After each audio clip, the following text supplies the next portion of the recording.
Welcome back everybody. This is new personality theory video series. अभी कुछ दिनों पहले मैंने आपके साथ पर्सनैलिटी थ्योरीज़ को लेकर कुछ ऑडियो पॉडकास्ट शेयर किए थे, बट अब मैं नए तरीके से अर्थात पीडीएफ के थ्रू आपको कंटेंट को डिलीवर करना चाहता हूँ. I think this will be much better because यहाँ पर कुछ पॉइंट्स आपके सामने रहेंगे and you can also note down if you think that something is very important. And one more thing is that कि ये कंटेंट किसके लिए इम्पोर्टेंट होने वाला है. So if you are in graduation and if you are in masters या फिर graduation या मास्टर्स कर चुके हैं, but if you want to enhance your knowledge so you can watch this video series. लेकिन अगर आप साइकोलॉजिकल बैकग्राउंड से नहीं हैं, बट अगर आप चाहते हैं कि आपकी नॉलेज इन्हेंस हो पर्सनैलिटी या ह्यूमन बिहेवियर को लेकर, सो आप फिर भी देख सकते हैं. वैसे तो आपने इन चीज़ों को अपनी बुक में पढ़ा होगा, बट मेरा एक प्रयास है वो ये है कि मैं आपको कुछ डेली लाइफ ऐसे एग्जाम्पल्स दे पाऊँ so that you can enhance much and much clear understanding about personality, about human behaviour. So I hope ये कंटेंट आपके लिए बहुत अच्छा होगा. So let's start. आज हम बात करने वाले हैं कि सिगमंड फ्रायड ने पर्सनैलिटी के बारे में कॉन्सेप्ट कैसे दिए और किस तरह से शुरुआत की और उनका डेली लाइफ में क्या यूज है और कैसे हम खुद से समझ सकते हैं कि हाँ ये चीज़ें हमारी लाइफ में कहाँ पर फिट होती हैं. So let's start. हम यहाँ पर देखेंगे कि सिगमंड फ्रायड ने कॉन्शियस, प्रीकॉन्शियस, अनकॉन्शियस इन टर्मिनोलॉजी के बेस पर उन्होंने कुछ कॉन्सेप्ट दिए थे. ये इनिशियल टाइम पर सिगमंड फ्रायड ने दिया था. अगर हम कॉन्शियस, अनकॉन्शियस, प्रीकॉन्शियस की बात करें तो इसके बेस पर सिगमंड फ्रायड ने पर्सनैलिटी को बताने का प्रयास किया था. लेकिन ये शुरुआत की चीज़ें थीं. लेकिन जब सिगमंड फ्रायड ने और भी स्टडी की या फिर उनके खुद कुछ एक्सपीरियंस गेन हुए, तब उसके बाद उन्होंने अपनी चीज़ों को और भी मॉडिफाइड किया था. तो अभी यहाँ पर हम देख रहे हैं पहले तो कॉन्शियस, प्रीकॉन्शियस एंड अनकॉन्शियस तीनों को समझेंगे और डेली लाइफ में कहाँ पर हम इसमें फिट बैठते हैं हम इसको भी समझेंगे. सो आपके सामने सबसे पहले यहाँ पर लिखा हुआ है the conscious. And the conscious is about our present, है ना. सोचिए जैसे अभी आप हैं, आप मेरी बात को सुन रहे हैं, मेरी आवाज़ का जो भी एक मॉड्यूलेशन है आप उसको समझ पा रहे हैं, सुन पा रहे हैं, है ना. सो this is the present and this is the conscious level. अगर आपके सामने मोबाइल पर अगर कोई एडवर्टाइज आ जाता है तो आप उसे स्किप करना चाहते हैं बिकॉज आपको वो नहीं देखना है. सो this is the conscious decision कि आपके सामने कुछ है, उसके बारे में कैसे रिस्पॉन्ड करना है आपका डिसीजन होगा, है ना. So conscious is about our sensation and experiences of which we are aware at any given moment. हम किसी पर्टिकुलर टाइम पर जब किसी पर्टिकुलर सेंसेशन एक्सपीरियंस को या किसी पर्टिकुलर स्टिमुलस के बारे में हम जो भी चीज़ें फील करते हैं, सेंस करते हैं, दैट इज़ अवर कॉन्शियस, है ना. जैसे कि अभी आप जस्ट मेरी इस आवाज़ को सुन पा रहे हैं. But one more and important point is that कि कॉन्शियस का जो एक पार्ट है that is the limited part in our personality. हम अपने व्यक्तित्व में कॉन्शियसली एक सर्टेन टाइम पर हो सकते हैं, उसका भी एक लिमिटेशन है. जैसे हम अभी जहाँ पर बैठे हुए हैं, जो भी हमारे सेंस ऑर्गन्स के थ्रू इन्फॉर्मेशन आ रही है हम उसके बारे में अवेयर हैं. इसके बाद हमारे आसपास 2 किलोमीटर दूर क्या हो रहा है हमको नहीं पता है ना. सो फ्रायड ने कहा था, Freud considered the conscious to be a limited aspect of personality. जो कॉन्शियस चीज़ें हैं वो हमारे पर्सनैलिटी में लिमिटेड होती हैं because only small portion of thoughts, sensation and memories exist in conscious awareness at any given one time. एक समय में कुछ निश्चित सेंसेशन, थॉट्स, मेमोरीज ही होती हैं. सो आपको समझना है कि कॉन्शियस होने का एक लिमिटेड एस्पेक्ट है. हम हद से ज़्यादा इसमें आगे नहीं बढ़ सकते हैं, ठीक है. सो दिस इज़ अबाउट कॉन्शियस. अब हम बात करेंगे आपसे प्री कॉन्शियस के बारे में.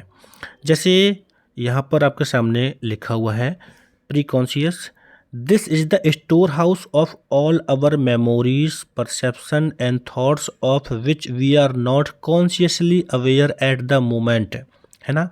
यानी प्री कॉन्शियस ऐसा स्टोर हाउस होता है जहाँ पर हमारी कुछ मेमोरीज, कुछ परसेप्शंस, कुछ विचार जो होते हैं लेकिन कॉन्शियस लेवल पर नहीं होते हैं।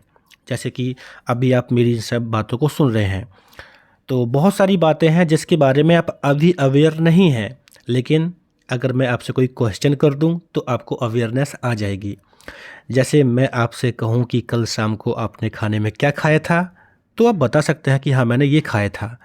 So this is the point कि प्री कॉन्शियस में वो चीज़ें होती हैं जो जस्ट अभी तो नहीं है, लेकिन हम उन्हें कॉन्शियस में ला सकते हैं कि हाँ ऐसा है। जैसे मैंने पूछा कल आपने क्या खाया था, तो आप बोलेंगे ओ मैंने कल शाम को ये चीज़ खाई थी, है ना।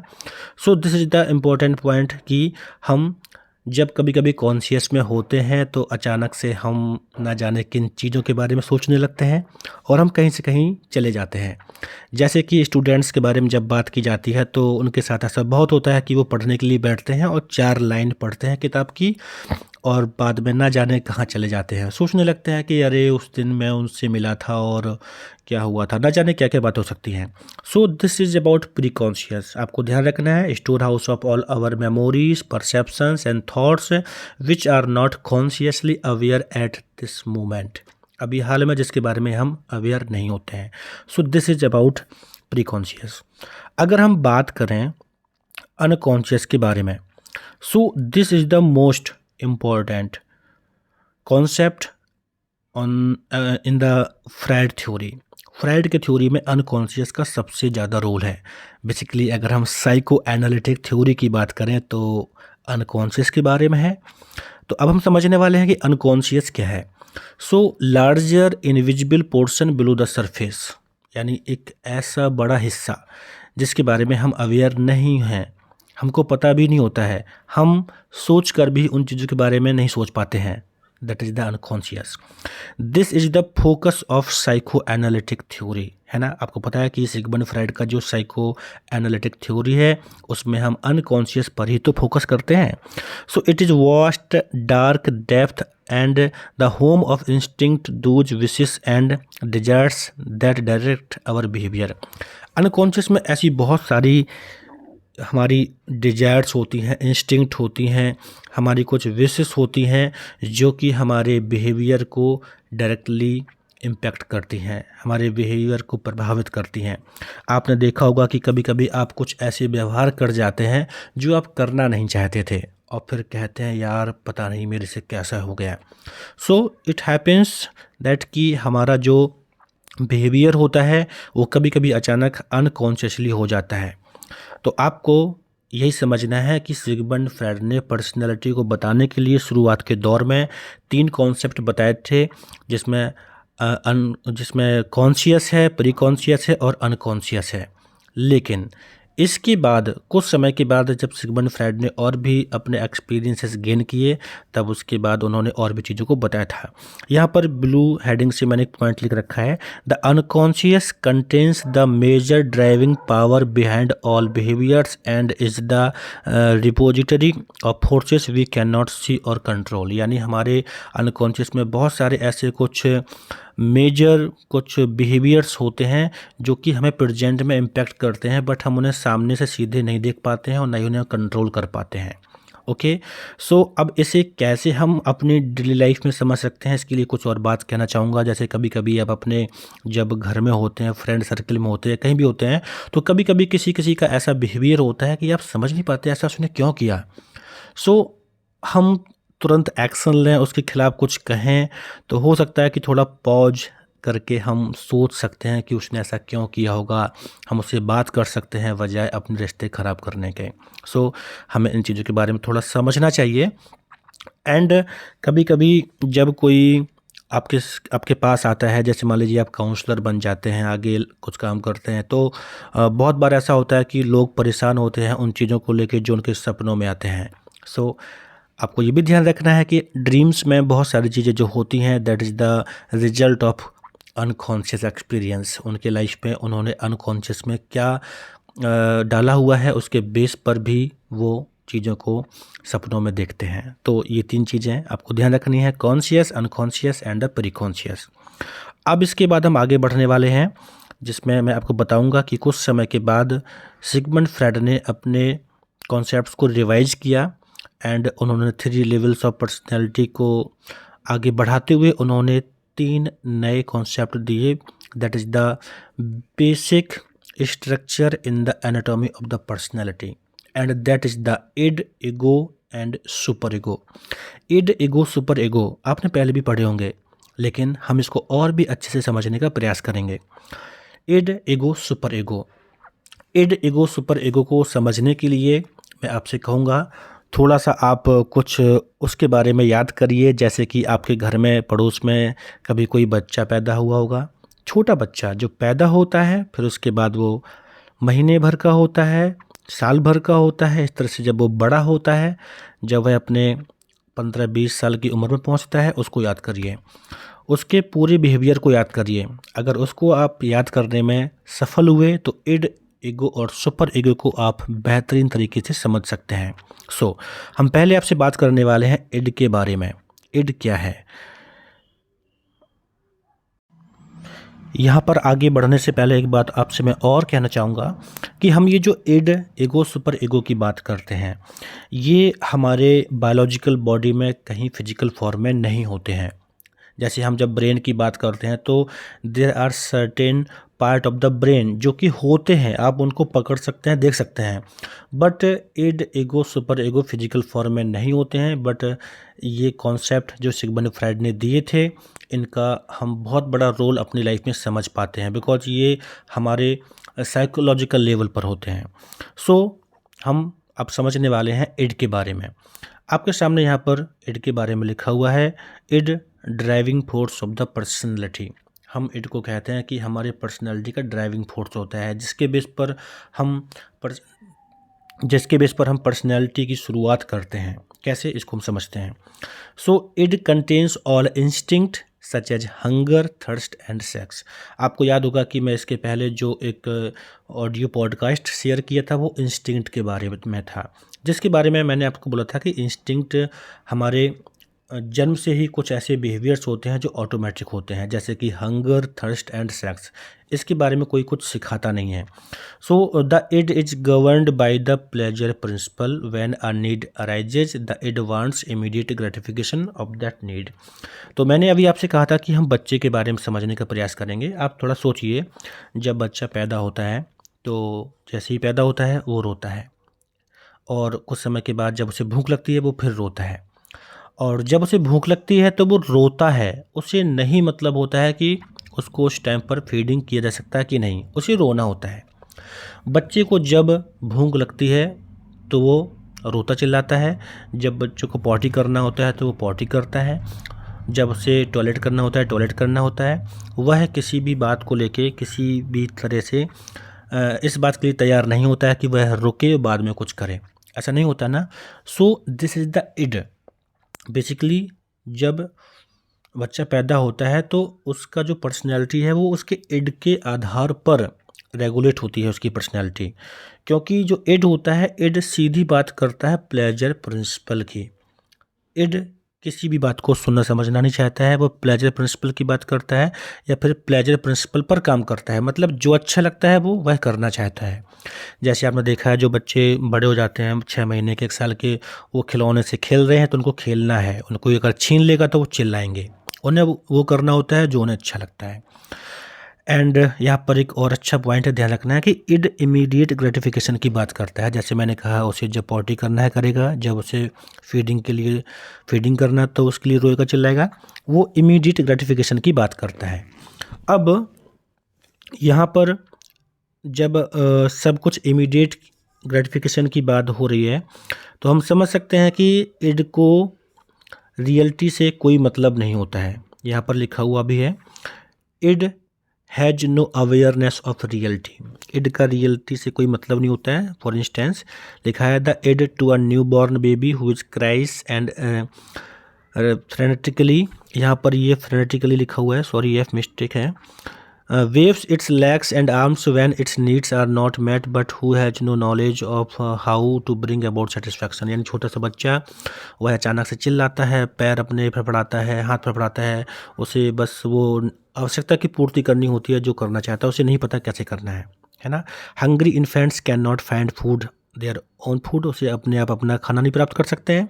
सो उनके पास वही तरीका होता है कि कैसे भी रिस्पॉन्स करके, रिफ्लेक्स एक्शन करके अपनी नीड को पूरा किया जाए। तो यहाँ पर ध्यान रखना है कि इड दो तरह से चीज़ें की पूर्ति करना चाहता है। Only ways the id can attempt to satisfy its needs are through reflex action and wish fulfilling hallucinatory or fantasy experience which Freud labelled primary process thought. यहाँ पर थोड़ा सा बात समझने वाली ये है कि जब बच्चा छोटा होता है तो उसके टाइम पे इड हावी होता है, और इड दो तरीके से पूर्ति करता है किसी नीड की। एक तो रिफ्लेक्स एक्शन यानी बायोलॉजिकली बॉडी को मूव करके जो भी करना है, और दूसरा होता है सोच के, विश फुलफिलिंग हेल्यूसिनरी फैंटेसी एक्सपीरियंस। कभी बच्चा को देखा होगा ना, कोई वो लेटा है बस ऐसे हंस रहा है, छोटा सा बच्चा रात में भी हंसता है, ये सब एक्सपीरियंस आपने किए होंगे। सो ये जो चीज़ है ना, इसको फ्रेड ने बोला था कि ये जो लेवल होता है this is the primary process thought. और प्राइमरी प्रोसेस थॉट का मतलब होता है child like thinking by which the id attempts to satisfy the instinctual drives, यानी जो इंस्टिंक्ट्स ड्राइव्स होती हैं उसकी पूर्ति की जाती है। ठीक है, तो ये समझना है। अब यहाँ पर ये समझना है कि इड जो इमीडिएट ग्रेटिफिकेशन की बात करता है उसका पर्सनैलिटी पर कैसे रोल होता है, तो इसको समझना बहुत ज़रूरी है। इसके लिए डेली लाइफ की बात करेंगे तो हम ये कहेंगे कि आप थोड़ा गौर करिए ना कि कुछ पेरेंट्स ऐसे होते हैं कि बच्चे ने जो कहा उनको दिया, बच्चे ने जो कहा उनको दिया, बच्चे ने जो कहा उनको दिया। मतलब ये है कि उनके बच्चों पर इड हमेशा हावी रहता है। बच्चे बड़े हो जाते हैं फिर भी इड हावी रहता है, और इसीलिए आपने देखा होगा कि उन बच्चों की लर्निंग्स ऐसी होती है कि जब वो बड़े हो जाते हैं, मतलब 15, 20, 25 साल के हैं, इवन 30 ईयर ओल्ड भी हैं, तब भी वही उनका होता है कि उनको हर चीज़ तुरंत चाहिए होती है।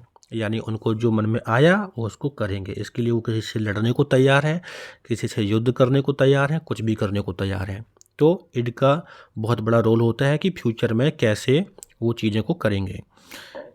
इसके बाद यहाँ पर जो सेकंड कॉन्सेप्ट है that is the ego. Ego के बारे में कहा जाता है, ego the aware of the needs of both the id and the physical world and its major job is to coordinate the two. यानी जो ईगो है वो क्या करता है कि इड जो होता है और जो नीड्स होती हैं उन दोनों को कंट्रोल करता है। जैसे आप सोचिए कि जब बच्चा छोटा होता है तो इड हावी होता है ना, वो इमीडिएट ग्रेटिफिकेशन की बात करता है। लेकिन जब बच्चा बड़ा होता है तो उसको एक बात समझ में आती है कि उसकी सारी इच्छाओं को अचानक से ग्रेटिफाइड नहीं किया जा सकता है ना। तो ये जो बच्चा बड़ा होता है, जब ये समझता है कि उसकी सारी इच्छाओं की पूर्ति नहीं हो सकती है हाल के हाल, ये वह टाइम होता है जब ईगो डेवलप होना शुरू होता है ना। जैसे जब बच्चा बड़ा हो जाता है तो उसकी माँ उसको सिखाती है ना कि अरे बेटा थोड़ा सा रुक जा, मैं भी काम कर रही हूँ, तो थोड़ा सा भी रुक जा, उसके बाद फीडिंग कराऊंगी या फिर उसके बाद पॉटी कराऊंगी। So this is the time कि बच्चा ये सोचता है कि यार मेरी हर चीज़ को ना हाल के हाल सेटिस्फाइड नहीं किया जा सकता है। तो ये ईगो डेवलप होने का टाइम होता है। और जो ईगो है, ईगो का काम ये है कि रियलिटी के आधार पे काम को पूरा किया जाए, है ना। तो यहाँ पर लिखा हुआ है aware of the needs of both the id and the physical world, यानी इड की जो डिमांड है और फिजिकल वर्ल्ड यानी उसके एनवायरनमेंट में क्या सिचुएशन है, उसके बीच का जो एडजस्टमेंट है उसके बारे में जब अवेयरनेस होती है तो उसे ईगो कंट्रोल करता है या फिर ईगो की अवेयरनेस शुरू होती है। अब यहाँ पर देखिए, सो हम कह सकते हैं कि ego is set to operate in the service of the id, क्योंकि जो ईगो है वो इड की सेवा करता है, मतलब कि इड की चीज़ों को पूरी करता है एनवायरनमेंट में सिचुएशन के हिसाब से।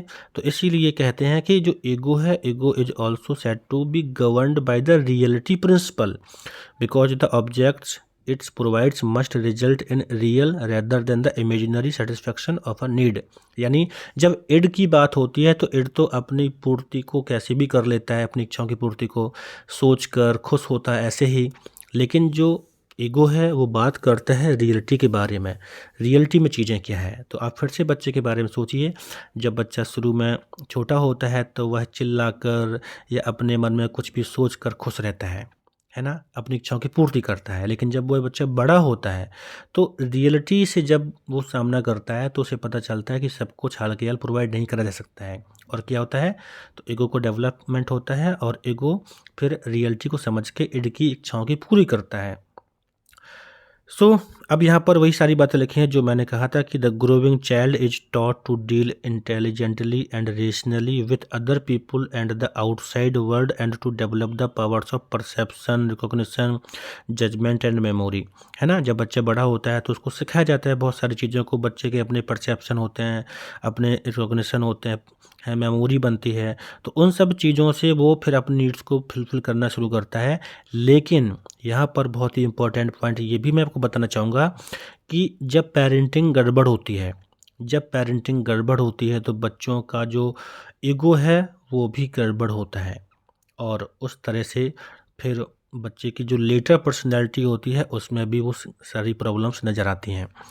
तो अब यहाँ पे हमें ध्यान रखना है कि जिस तरह से इड की जब मैंने बात की थी तो वहाँ पर प्राइमरी जो थॉट प्रोसेस था दैट वाज चाइल्ड लाइक, जो थॉट प्रोसेस था वो होता था। लेकिन जब ईगो की बात होती है तो यहाँ पर सेकेंडरी प्रोसेस थॉट होता है एंड इसमें हम कह सकते हैं secondary process thought mature thought process होते हैं, needed to deal rationally with the external world. यानी सेकेंडरी प्रोसेस थॉट में जो बच्चा होता है, जब वो बड़ा होता है तो वह एक्सटर्नल वर्ल्ड में, जो बाहर की दुनिया है, उसमें तार्किक तरीके से अपने चीज़ों को पूरी करता है।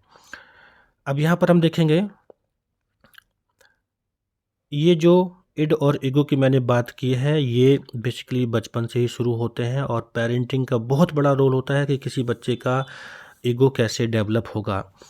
If the id and ego were the only two components of the personality, है ना, अगर हम केवल इड और ईगो की बात करें तो क्या होता।